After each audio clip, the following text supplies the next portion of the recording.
Saya sampaikan bahwa kepindahan ibu kota negara ke Nusantara adalah bukan sekedar memindah gedung kementerian. Bukan itu. Bukan juga hanya pindah istana presiden. Bukan itu. Bukan juga memindahkan gedung wakil presiden ke Nusantara. Juga bukan itu. Bukan itu. Bukan fisiknya yang ingin kita pindahkan. Tetapi yang ingin kita bangun adalah budaya kerja baru, mindset baru, dan IKN sebagai basis ekonomi baru.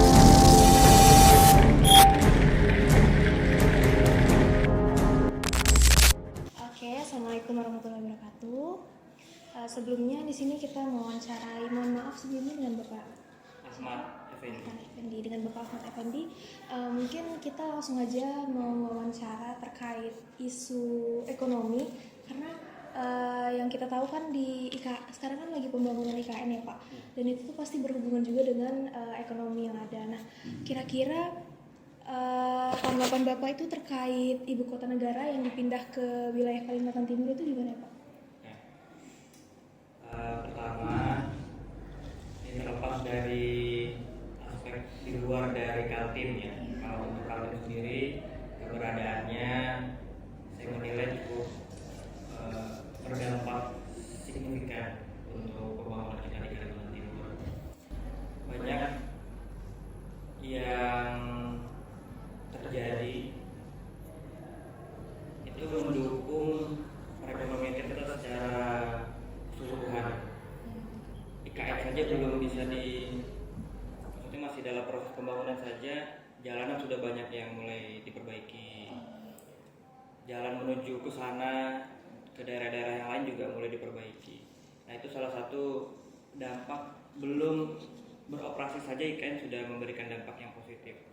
Bahkan beberapa wilayah di sekitar IKN itu tanah-tanah sudah mulai terjual dan sudah mulai banyak pembangunan, entah itu bangunan rumah, bangunan ruko dan sebagainya.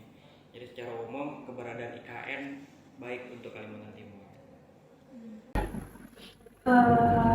Hal yang paling penting dalam persoalan ekonomi tersebut tuh untuk membangun dan menyiapkan masyarakat Kalimantan Timur dalam menghadapi permasalahan ekonomi IKN ini apa? Dan kira-kira bagaimana cara kita untuk menghadapi hal tersebut? Ya, pertama dari pemerintahnya dulu.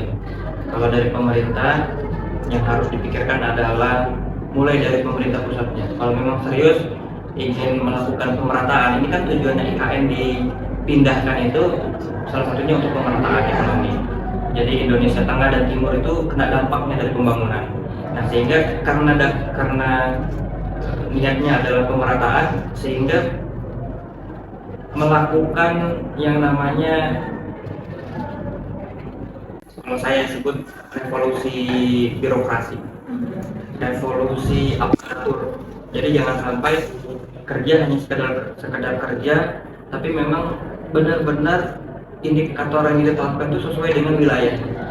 Nah, ini kan banyak beberapa pemerintah menetapkan suatu program, tapi indikatornya ini bukan betul-betul dari bawah, tapi dari atas menganalisis diturunkan ke bawah. Padahal baiknya aturan kebijakan itu serap dulu dari bawah, baru nanti instruksional dari atas turun ke bawah. Jadi memang betul-betul di bawah membutuhkan sesuai dengan kondisinya. Kalau dari masyarakatnya, kita memang betul ya, kalau misalnya pemerintah sudah bekerja, kalau masyarakatnya acuh-acuh juga nggak ada perubahan. Jadi masyarakatnya juga harus revolusi mental juga itu. Ubah pola pikir. Kalau misalnya sebelumnya itu berharap diberi, kalau bisa memberi. Bagaimana caranya? Perbanyak belajar. Mau belajar dari mana? Dari mana saja kan bisa sekarang. Asal ada kemauan dan perbanyak relasi. Nah, ini yang penting, perbanyak relasi. Orang sering kali berpikir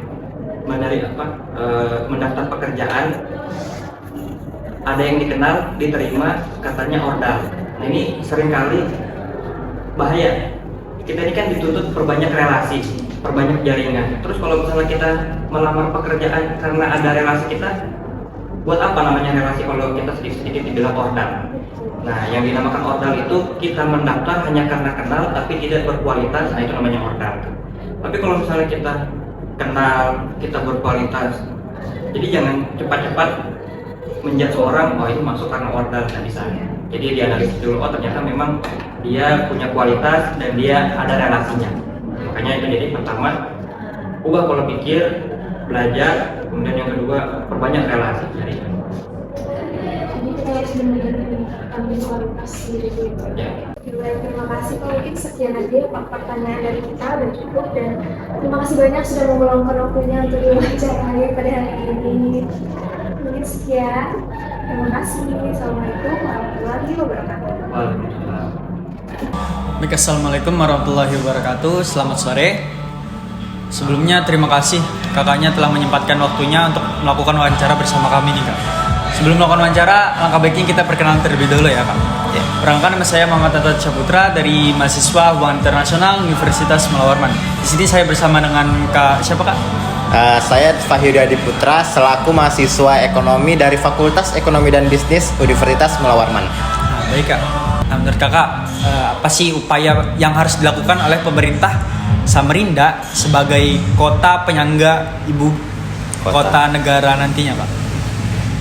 Kalau sebagai persiapan, tentunya pemerintah Samarinda itu harus menyiapkan infrastruktur terlebih dahulu nih kak. Misalnya seperti jalan raya, kemudian bangunan yang memadai, kemudian juga pemerintah Samarinda ini harus meningkatkan layanan publik, dan juga menurut saya pemerintah Samarinda ini harus mengelola lingkungan yang baik serta peningkatan kualitas hidup yang baik nih kak buat masyarakatnya. Menurut kakak apa sih permasalahan atau persoalan ekonomi yang paling penting dalam membangun dan menyiapkan masyarakat Kalimantan Timur dalam menghadapi persoalan pemindahan ibu kota Nusantara ini kak, dan bagaimana sih cara menghadapinya kak? Sesuai yang saya sudah sebutkan tadi, pemerintah harus menyiapkan infrastruktur yang baik dulu nih kak. Misalnya menyiapkan jalanan yang baik agar pengguna jalan ini tentunya dapat merasa aman dong di jalan, tidak dapat meminimalisir terjadinya kecelakaan. Kemudian untuk diri kita masing-masing, kita mungkin bisa menyiapkan diri kita sendiri dalam menyambut perkembangan zaman yang akan terjadi. Karena seiring berjalannya waktu juga, perkembangan zaman ini terus mengejar kita nih kak. Jadi kita ini harus cegatan dalam menghadapinya. Kemudian juga mungkin kita bisa menyiapkan lapangan kerja yang luas untuk mengurangi angka pengangguran yang ada di Indonesia ini kak. Dan juga pemerintah harus bijak lah dalam mengeluarkan kebijakan dan regulasi gitu deh kak. Sebelumnya terima kasih banyak ya kak telah menyempatkan waktunya. Mungkin itu saja wawancara kita. Sampai jumpa di lain waktu ya kak. Oke. Assalamualaikum warahmatullahi wabarakatuh. Oke baik, Assalamualaikum warahmatullahi wabarakatuh. Shalom, Om Swastiastu, Namo Buddhaya, salam kebajikan dan salam sejahtera untuk kita semua. Sebelumnya saya ucapkan terima kasih banyak kepada Bapak karena telah menyempatkan waktunya untuk hadir sebagai narasumber kami pada hari ini. Gimana Bapak kabarnya? Alhamdulillah sehat. Alhamdulillah. Kan pepatah ini ada mengatakan Pak ya, tak kenal maka tak sayang.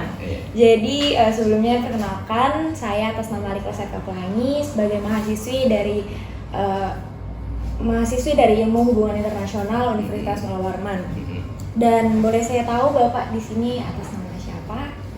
Baik, nama saya Hasan Mukhtar, SE CVRA.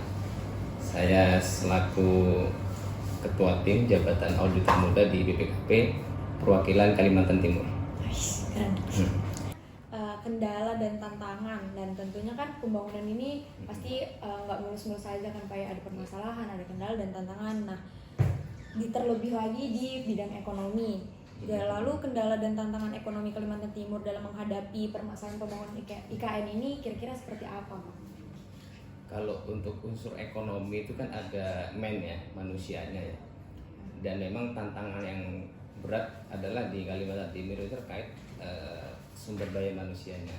Ya kan kita tahu kan Jawa dengan Kalimantan mungkin agak berbeda ini sumber daya manusia, makanya ketika bicara misalnya pekerjaan sebagai di IKN itu banyak pekerjaan ya, khususnya terkait sipil ya, kesipilan itu atau pembangunan sebagainya itu tidak semua penduduk Kalimantan Timur yang bisa kerja di sana.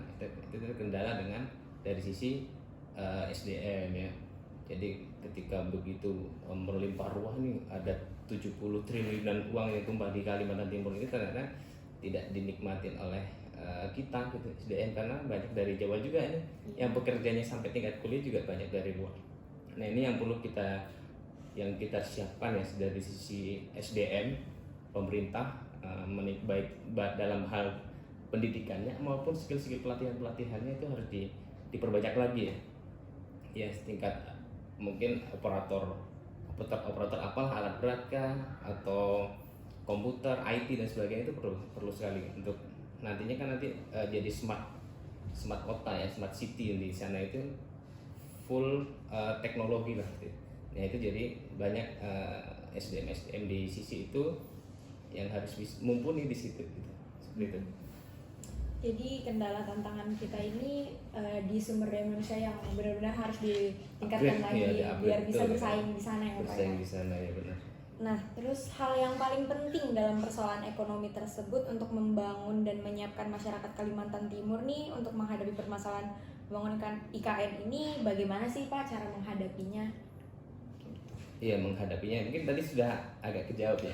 Terkait SDM tadi itu ya memang itu penyiapan bibit-bibit, pelatihan, pendidikan dari segi-segi itu, peningkatan skill dan sebagainya itu.